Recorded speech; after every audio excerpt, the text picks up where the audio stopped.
I've heard people say that gabapentin is the next Oxycontin. Now, when I first heard that, I thought, no way. It doesn't even affect the same receptors in your brain. There's no way it could be the next Oxycontin.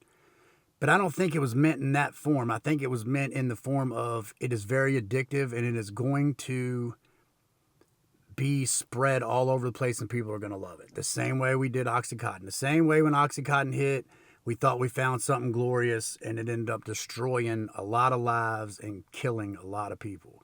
Now, gabapentin, I thought, would be a totally different thing because people don't overdose, because it doesn't kill people.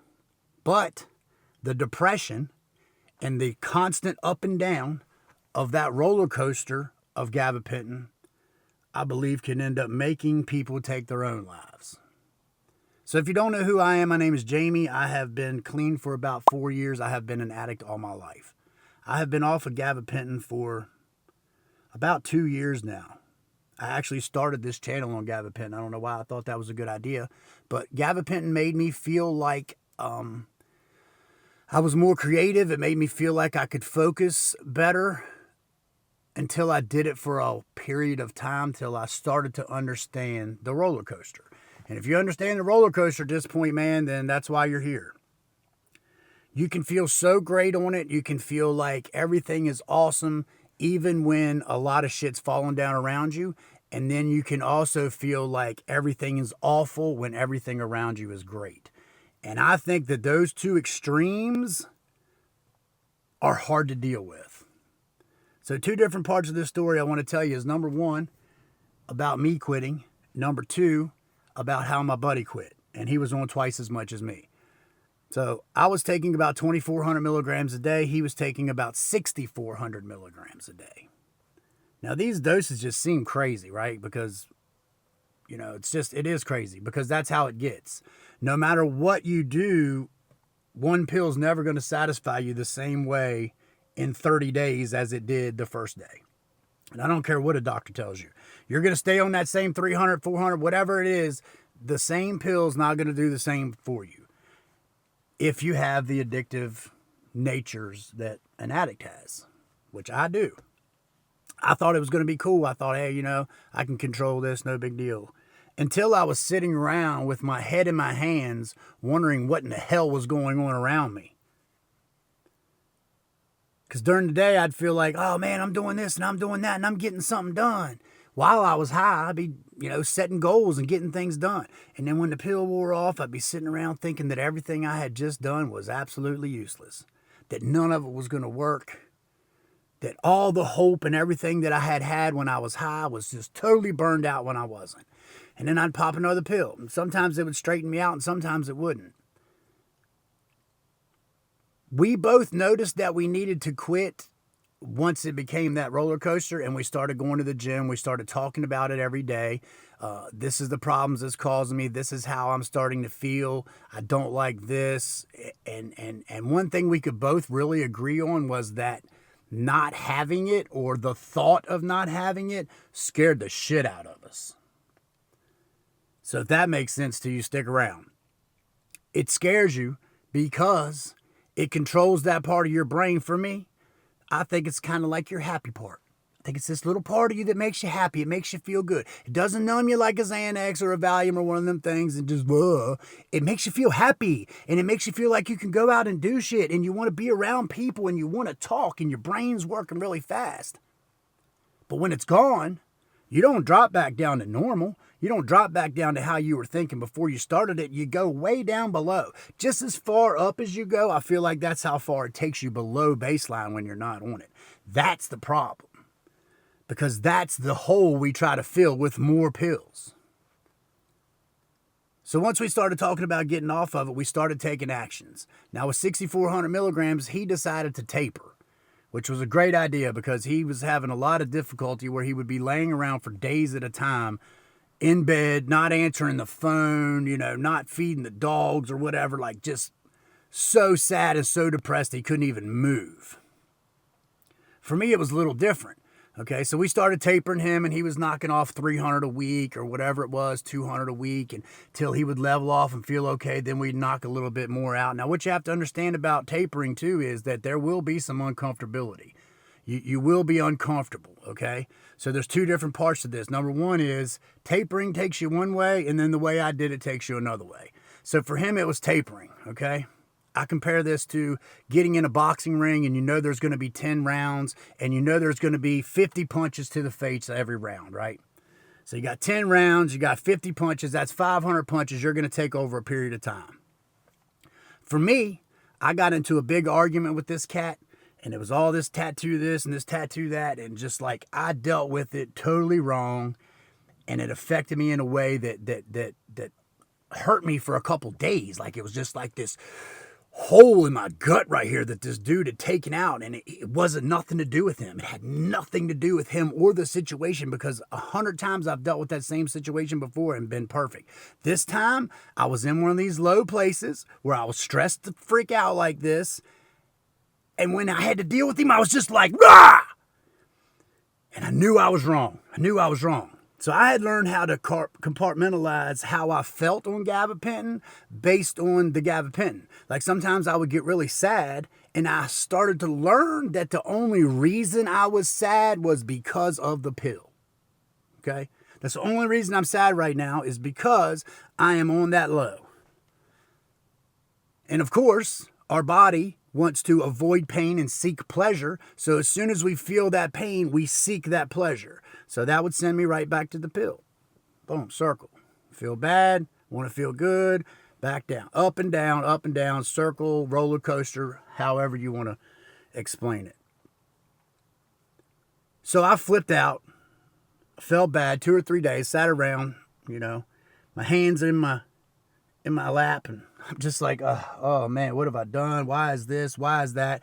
But that made me decide that I wanted to get into the ring, and I just wanted one round.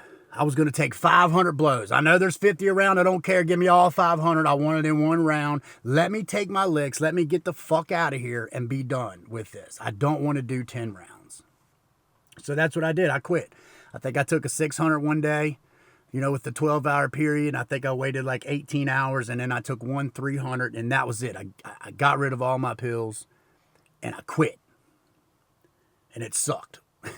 It did suck. But my frame of mind at the time was the only thing that was able to get me through it, because I knew that the problems I had caused by taking gabapentin, the issues that were in my life, was because of that. I knew I had to return to baseline. I knew this up and down wasn't going to get it. I would rather be normal all the time than happy as hell and sad as hell. Happy as hell, sad as hell. So with that in mind, I brought them lines together to level out. I just kept thinking, this is going to be okay. I'm going to get past this. This depressive state right now that tells me the world is horrible isn't real. It's the pills. And through that thought, I was able to stick with it.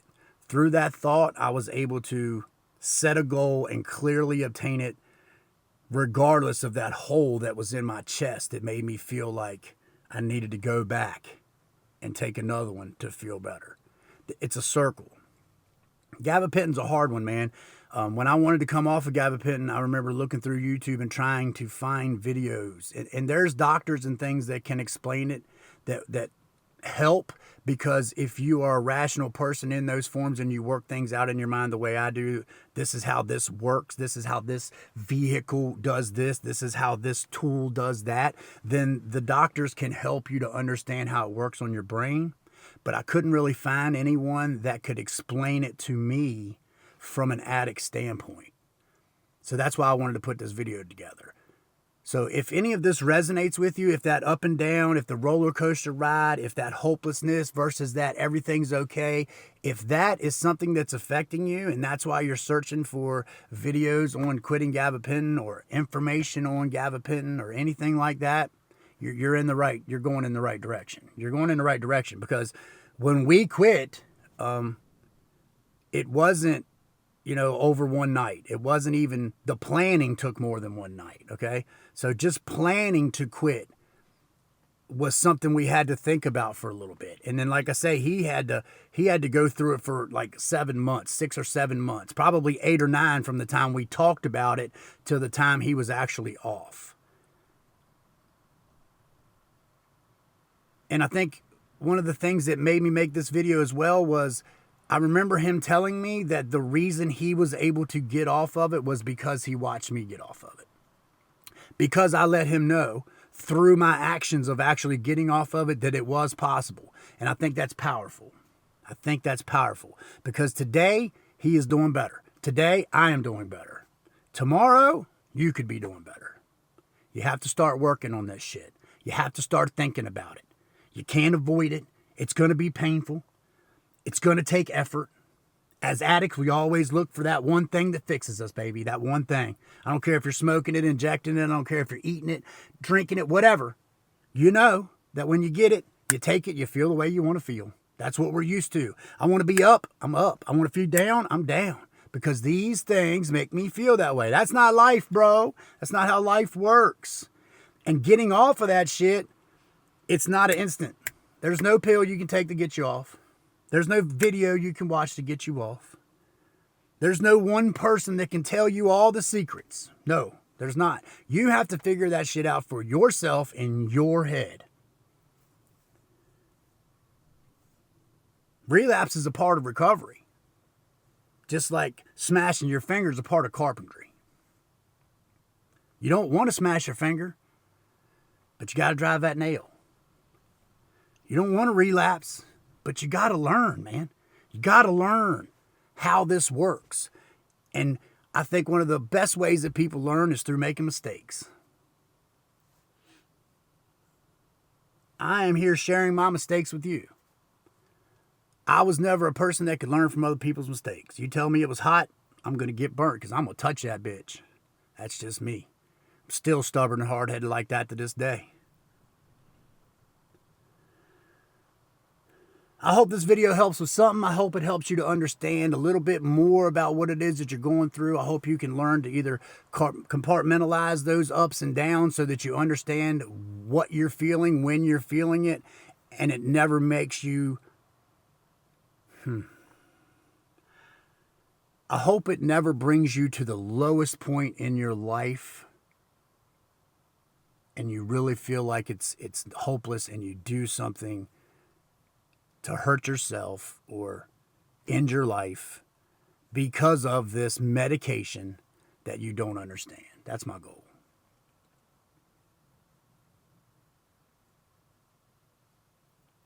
Let me know what y'all think in the comments, man. If this helped you, let me know that. If you have a question, let me know that. I do my best to look through them. I look through every comment, but I do my best to look through them and develop an idea from the comment or from the question that might help someone like you or anyone out there, dude. I don't think there's enough people talk about this. I don't think there's enough help out there. And you can't, you got to stop being ashamed. You got to stop being ashamed of it. And you just got to take some action and do something. You got to do it. Takes effort, man. Good luck with it. I hope this video finds you well. I hope this video finds you alive. And I hope this video helps you to get to the point in your life that you really want to be. Till next time, don't sweat the petty things. Pet the sweaty things.